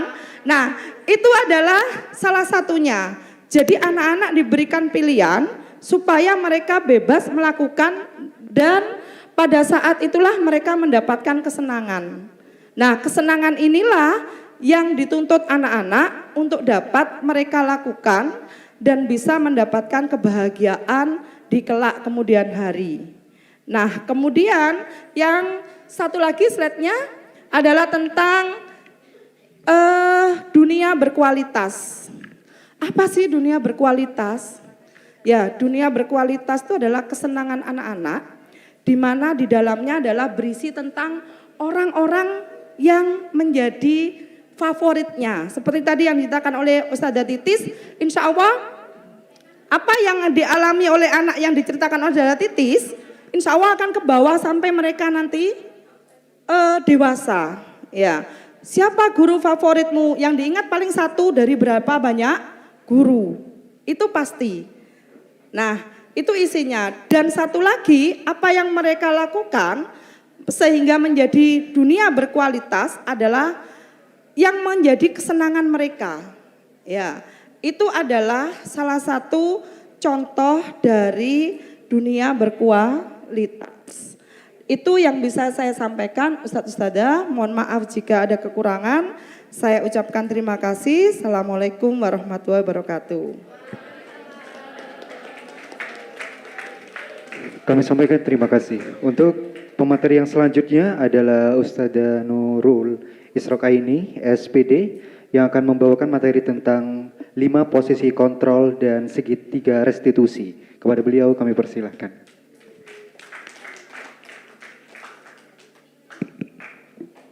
Terima kasih atas kesempatan yang diberikan. Assalamualaikum warahmatullahi wabarakatuh.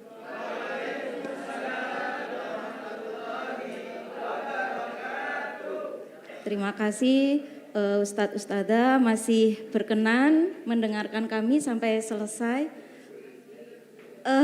Ya, saya mesti ke bagian yang terakhir. Jadi materinya paling banyak sebetulnya saya upayakan untuk dipercepat. Bisa ditampilkan videonya Ustadz untuk pemantik aja.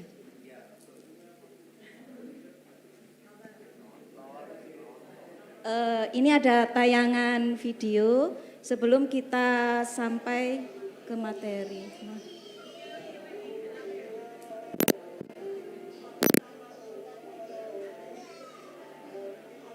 Suaranya Ustaz. Suaranya kurang keras. Diulangi mungkin dari awal.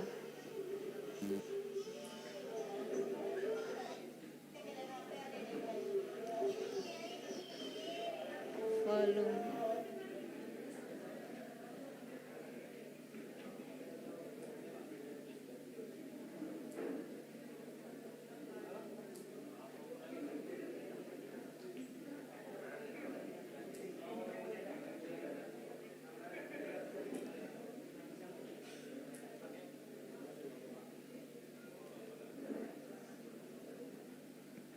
Oh nggak bisa, ya udah nggak apa-apa suaranya nggak. Oh iya, jadi itu ceritanya sebetulnya ada anak kecil itu kayak kayaknya konten di itu, banyak sekali konten-konten anak kecil, mulai dari anak yang bisa menjelaskan dengan benar sampai dia itu mengutarakan iya saya salah.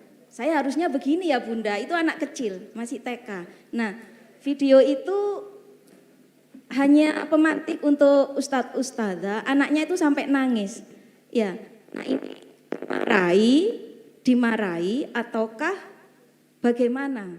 Karena kan dikasih pilihan ya, HP apa ngaji, gitu ya. Tapi intonasinya itu dipertegas, HP apa ngaji, gitu sampai anaknya nangis. Iya. Nah, ini adalah 5 posisi kontrol yang harus kita pahami dan kita mau pilih di posisi yang mana. Di situ ada penghukum, pembuat rasa bersalah sebagai teman, pemantau, dan manajer. Saya membuat rangkuman agar bisa membandingkan aplikasi dari 5 posisi kontrol itu yang saya dapatkan dari instruktur saat kami belajar. Monggo, next. Nah, itu adalah di atas itu ada motivasi dari guru, kemudian posisi kontrol penghukum dan pemberi rasa bersalah itu adalah identitas gagal kita kepada siswa. Langsung ke ini ya, ketika guru berbuat karena dia menghukum, maka biasanya dia akan menghardik. Misalnya ada yang telat ya, telat datang sekolah. Misalnya dia Budi, lalu guru ini tidak bertanya kenapa dia terlambat, langsung menghardik. Budi, kenapa kamu terlambat? Gitu kan ya. Nah itu menghasilkan anak itu dendam. Pak guru ini tidak tanya saya kenapa terlambat, langsung dimarahi. Kemudian kaitan dengan dunia berkualitas, murid akan meletakkan guru yang suka menghukum ini di luar dunia berkualitas dia. Kemudian murid akan berkata, biarkan saja, nanti juga marah-marah lagi. Itu Ustadz-ustadzah, dan dampaknya pada murid bukannya ini memperbaiki diri, malah mengulangi kesalahan-kesalahan. Nah, sebagai pemberi rasa bersalah di situ guru akan berceramah panjang lebar sampai muridnya ngantuk ya. Ya, didalili banyak-banyak gitu. Kemudian guru akan berkata, kamu seharusnya bla bla bla bla, itu ya seperti di kolom. Kemudian hasilnya siswa ternyata akan menyembunyikan perasaannya itu. Kemudian dia juga akan berbohong dan menyangkal. Memang murid meletakkan guru di dunia berkualitasnya, tetapi itu memunculkan dampak dia menjadi rendah diri karena selalu disalahkan tanpa melihat latar belakang mungkin kebutuhan apa yang membuat murid itu melanggar. Lanjut. Nah, ini contoh kasus yang terjadi ketika seorang guru mungkin belum ada kesepakatan atau keyakinan kelas. Contoh yang ketiga itu seorang guru memotong rambut siswanya, kemudian wali murid tidak terima, lalu dipotong rambutnya. Dan yang lebih parah lagi yang nomor 1, kemungkinan guru ini menghardik dan membuat malu siswanya sehingga siswanya dendam, akhirnya di situ siswa mematahkan hidung gurunya karena dendam tadi. Lanjut. Mohon maaf agak cepat ya karena terbatas waktu. Oke. Nah, identitas yang berhasil atau sukses ini ada kategori teman atau pemantau. Tapi hati-hati Ustadzah, karena kalau kita berposisi sebagai teman, murid itu akan tergantung kepada kita. Itu hasilnya ketergantungan. Kemudian dampaknya murid akan lemah, tidak mandiri. Contoh teman misalnya begini. Bu guru, aku belum ngerjakan PR. Ya udah nggak apa-apa, kamu masih capek ya? Ya udah langsung tak kasih nilai 100 sudah.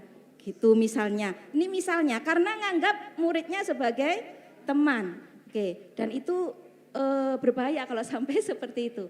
Nah, untuk pemantau, karena pemantau ini adalah menghitung dan mengukur, maka beliau akan langsung fokus ke apa peraturannya. Nah, sama kayak tayangan yang tadi, HP apa ngaji? HP apa ngaji? Itu menurut pendapat saya itu masuk ke posisi pemantau. Oke, lanjut. Nah, yang kita harapkan kita adalah semuanya bisa menjadi manajer. Pemantau oke, tapi yang lebih baik adalah manajer. Karena dari situ guru akan menggali pertanyaan-pertanyaan sebelum seperti tadi penghukum langsung menjustis gitu ya. Kemudian hasilnya akan menguatkan pribadi siswa.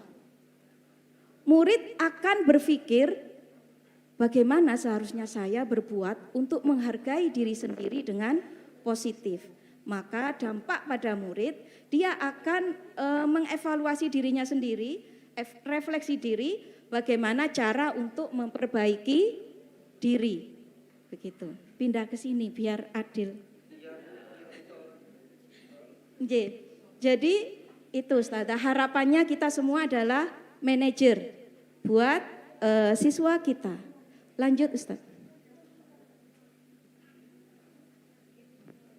Segitiga restitusi kemarin tadi sudah sempat disinggung sedikit. Lanjut Ustaz. Next. Nah ini segitiga restitusi saya ambil cuplikannya saja. Karena banyak sekali, maksud saya tidak saklek pertanyaannya harus seperti itu. Artinya hal yang penting adalah ketika melakukan segitiga restitusi, jangan langsung menyalahkan siswa.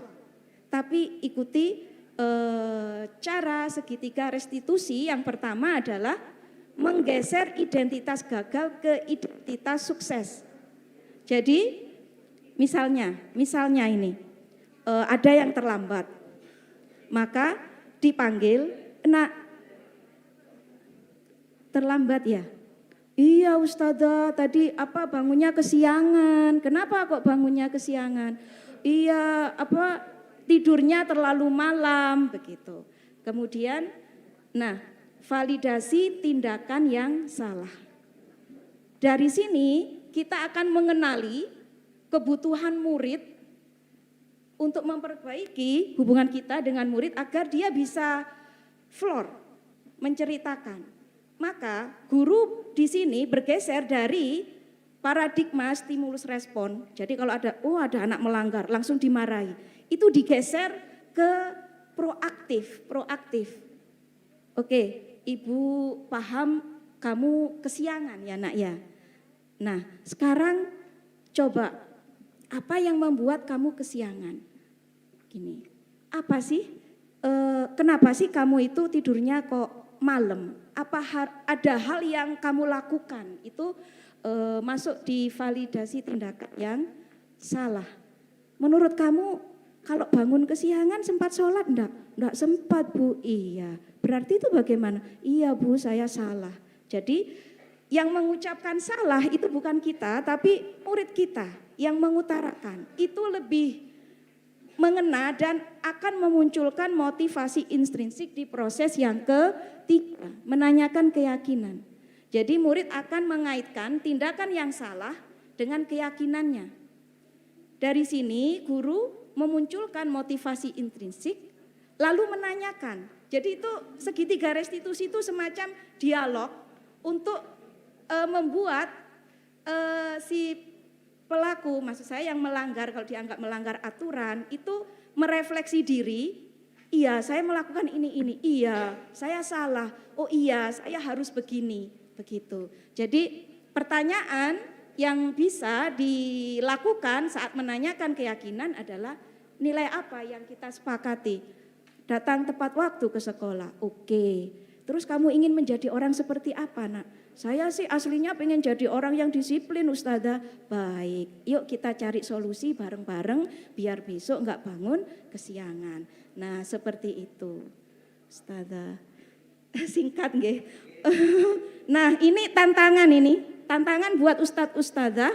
2 orang maju nanti dapat door prize nggih. Door prize. Dapat door prize nggih. Nah, ada yang bertindak sebagai murid yang melanggar, Ustaz Jamiko sudah. Dan ada yang jadi guru sebagai berposisi sebagai manajer. Monggo, ini punya murid Ustaz Jamiko. Ngelanggar apa Ustaz? Melanggar seperti tadi, kebiasaan selalu datang terlambat dan selalu digembok. Ya, nggak bisa masuk. Siapa yang mau jadi gurunya ini? Ustazah apa Ustadz? Oh Ustadz. Ustadz, monggo. Dapat door prize loh. Oh enggak ada yang mau? Oh, alhamdulillah, ini pasangan yang kompak ini.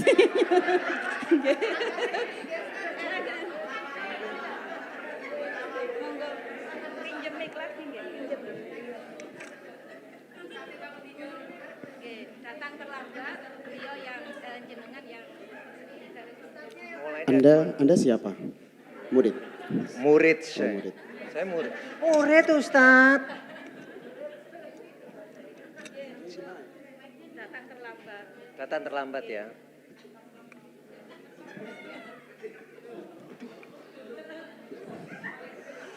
Aduh, terlambat sudah. Gimana masuknya ini? Mas, kenapa kok gak masuk gerbang? Maaf. Kayak juga masuk sekolah kenapa? Saya terlambat. Ya masuk sudah. Ngapain berdiri di sini kamu? Saya magernya dikunci, digembok. Ingat, saya ini gak mau menghukum kamu. Ingin kamu sadar. Tepat waktu itu disiplin nomor pertama, nomor 1. Maaf. Kenapa kamu berdiri di sini? Ngapain? Takut ke saya? Jangan takut ke saya. Masuk sudah. Tapi ingat begini Le. Ya. Tapi begini ya. Kamu ingin Ustadz gak marah-marah terus kan? Ustadz pengen setiap hari kamu tuh cium. Ustadz pengen. Gak usah tertawa nak. Gak usah. Ustadz serius loh nak. Tapi asal. Iya Ustadz. Iya. Maaf. Kamu ingat bahwa jadi anak, jadi murid, jadi siswa itu harus patuh aturan sekolah. Ya kalau gak masuk sekolah ya izin. Lek telat ya ngadek kono gerbang sampai anak-anak sekap semua itu selesai pembiasaan pagi. Kamu kan paham. Disurati bundanya nggak bales WA-nya. Ditelepon papamu nggak diangkat teleponnya.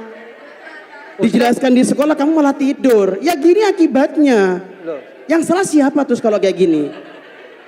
Udah gak usah garuk-garuk. Ustadz gak marah. Tapi kamu paham kan aturan mainnya kan? Paham kan? Ustadz gak tanya saya kenapa saya datang terlambat. Lah itu kenapa saya saya dimarahin? Iya. Kok kamu yang nyari? Begini, iya, saya mau tanya ke itu dulu. Itu pertanyaan pertama. Yang kedua, kamu kenapa, Le? Kamu udah 3 hari telat terus loh. Nggak malu toh? Nggak malu toh? Malu, Ustaz. Ya kenapa? Ayo jelaskan, curhat Yang sudah. pertama, Iya. di rumah saya itu adik saya banyak, Ustaz. Adik apa anak?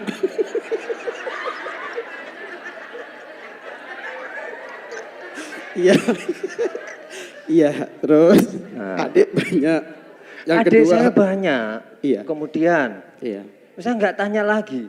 Iya, kenapa lagi? Saya itu ditinggal ayah saya, Ustaz. Iya. Sehingga saya harus merawat adik-adik saya. Oh gitu. Bahkan Iya. ada adik saya yang tidurnya sampai malam, sehingga saya harus menemani. Iya. Belum paginya, Ustaz, Iya. Bang. Sehingga saya mohon maaf aja, Ustaz. Iya. Saya sebenarnya keinginannya datang itu berusaha pagi dan jangan sampai terlambat. Cukup nak, jamnya masuk sekolah sekarang, masuk kelas. Simpel aja, kamu itu niat belajar apa niat mendirikan penitipan anak sih nak? Tolong dibedain dong, sekolah ya sekolah, urusan rumah tangga, jangan bawa, tetap senyum masuk sekolah, meskipun punya hutang, punya masalah. Paham tidak nak? Maaf Ustaz, Ya, Ustaz kalau gitu terus saya takut Ya Ustaz. sudah, waktunya sudah habis, ayo masuk sekolah sudah. Ya, terima sudah. kasih. Ya sama-sama.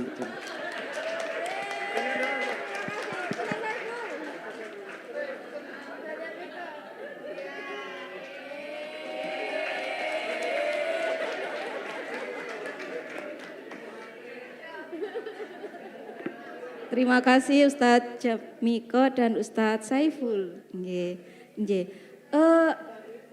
Apakah Ustadz Saiful sudah menerapkan segitiga restitusi dengan sempurna? Oh iya, iya. Tadi sempat marah ya. Awalnya iya beliau masih ini, tapi sudah bagus, sudah praktek kan. Posisinya masih pemantau karena langsung to the point ya, to the point. Jadi beliau pemantau, tapi di akhir beliau menanyakan apa sih, kenapa sih nak gitu. Ya, ya.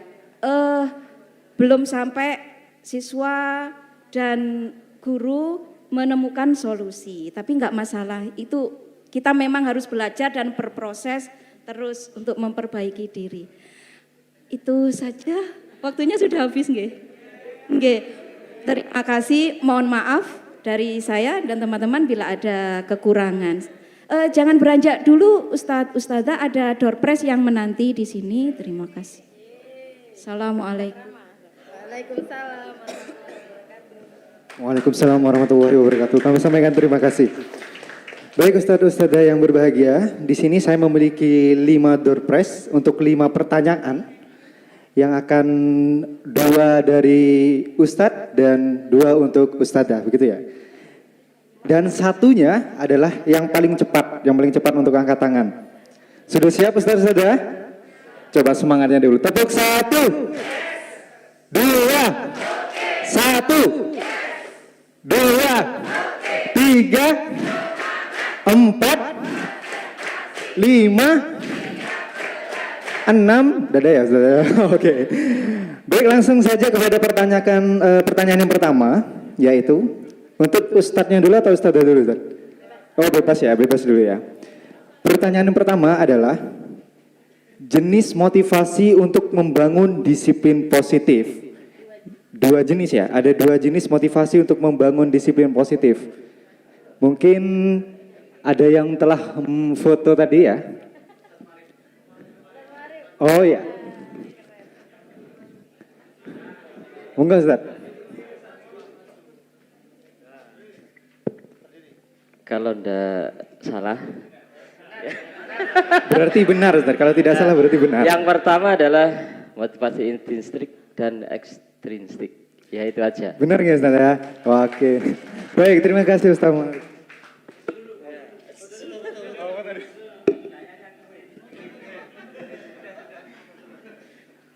Untuk pertanyaan yang kedua adalah apa pendekatan yang terbaik untuk menciptakan disiplin positif? Saling menoleh. Antara kebingungan dan tidak tahu. Sekali lagi, apa pendekatan yang terbaik untuk menciptakan disiplin positif? Mungkin yang, oh ya, baik Ustaz. Pendekatan menjadi manajer. Manajer ya. Pendekatan untuk menjadi manajer. Bagaimana? Oke, baik, terima kasih.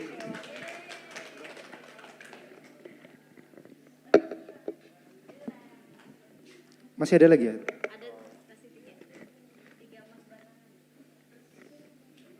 Saya ini bingung nih Ustaz, ada kertas sembarang megangnya. Pertanyaan ketiga adalah apa yang dimaksud keyakinan? Apa yang dimaksud dengan keyakinan? Mungkin Ustadz Jad mau jawab? Mungkin dari Ustadzahnya, apa yang dimaksud dengan keyakinan yang telah kita bahas? Ustaz Marus.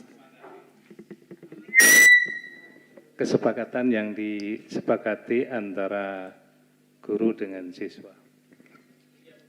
Bagaimana Ustaz? Benar ya? Alhamdulillah, terima kasih. Tinggal 2 pertanyaan lagi. 2 atau 1? 2. Ini bingung megangnya ini. Pertanyaan selanjutnya adalah, sebutkan 5 kebutuhan dasar manusia. Oh iya, terima kasih Ustazah. Siapa? 5 kebutuhan dasar manusia. Oh iya. Saya lupa. Mencoba menjawab, Ge.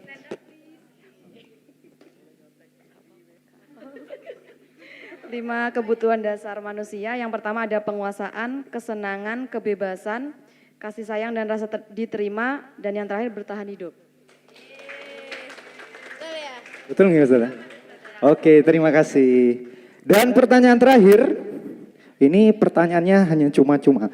Sebutkan urutan segitiga restitusi. Yang baru saja kita, mungkin ada yang motret tadi. Sebutkan urutan segitiga restitusi.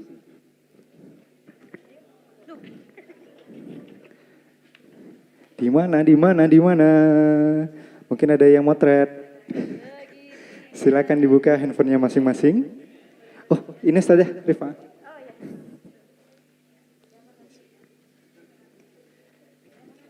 Yang mana sudah ya? Oh, ini. Baik, terima kasih ya Ustazah. Nggak apa-apa ya, karena saya moto juga sekalian nulis tadi. Saya bacakan.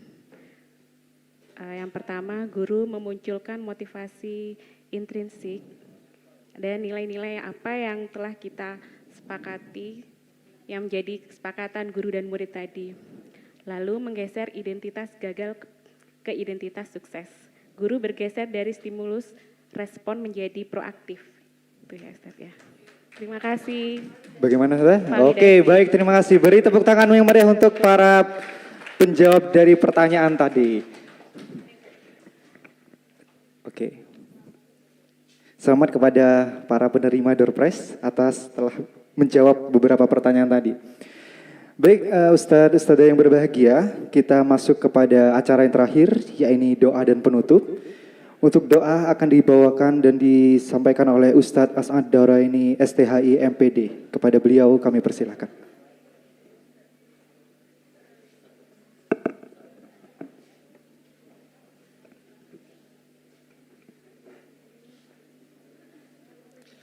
Assalamualaikum warahmatullahi wabarakatuh. Bismillahirrahmanirrahim.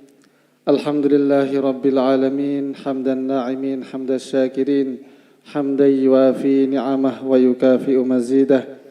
Allahumma salli ala Sayyidina Muhammadin abdika wa nabiyyika wa rasulika nabiyil ummi wa ala alihi wa sahbihi wa sallim tasliman katsira. Alhamdulillahilladzi hadana lihadza wa ma kunna linahtadiya laula an hadana Allah. Segala puji bagi Allah yang telah menganugerahkan kepada kami iman dan Islam.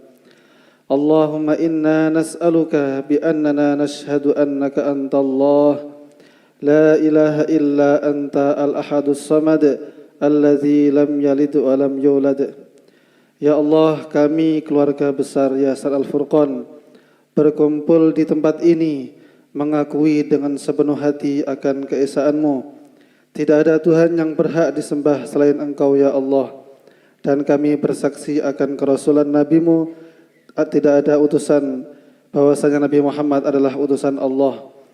Maka dari itu kami memohon kepadamu ya Allah untuk mengampunkan dosa-dosa kami dan menghapus kesalahan-kesalahan kami, serta sembuhkanlah penyakit kaum muslimin.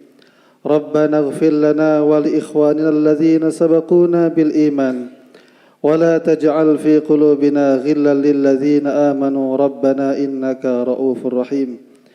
Ya Allah, ya Tuhan kami, ampunilah dosa-dosa kami serta dosa-dosa seluruh saudara-saudara kami yang telah mendahului kami dalam iman, dan hapuskanlah segala rasa iri dengki dalam hati kami terhadap saudara-saudara kami. Allahumma aghnina bil ilmi wa zayyinna bil hilmi wa akrimna bit taqwa wa jammilna bil afiyah. Ya Allah, kayakanlah kami dengan ilmu, hiasilah diri kami dengan sifat lemah lembut, muliakanlah kami dengan ketakwaan, serta cantikkanlah diri kami dengan kesehatan. Rabbana atina fid dunya hasanah wa fil akhirati hasanah wa qina adzaban nar. Subhana rabbika rabbil izzati amma yasifun wa salamun alal mursalin walhamdulillahi rabbil alamin. Assalamualaikum warahmatullahi wabarakatuh. Kami sampaikan terima kasih. Baik Ustadz dan Ustadzah yang berbahagia, dengan pembacaan doa tadi, maka berakhirlah acara kita pada pagi hari ini, yaitu acara Desiminasi 2023. Saya selaku pembawa acara, mohon maaf yang sebesar-besarnya bila ada salah kata dan perbuatan. Marilah kita tutup acara pada siang hari ini dengan pembacaan Alhamdulillah bersama-sama. Alhamdulillahirabbil alamin. Sekian dari saya. Wassalamualaikum warahmatullahi wabarakatuh.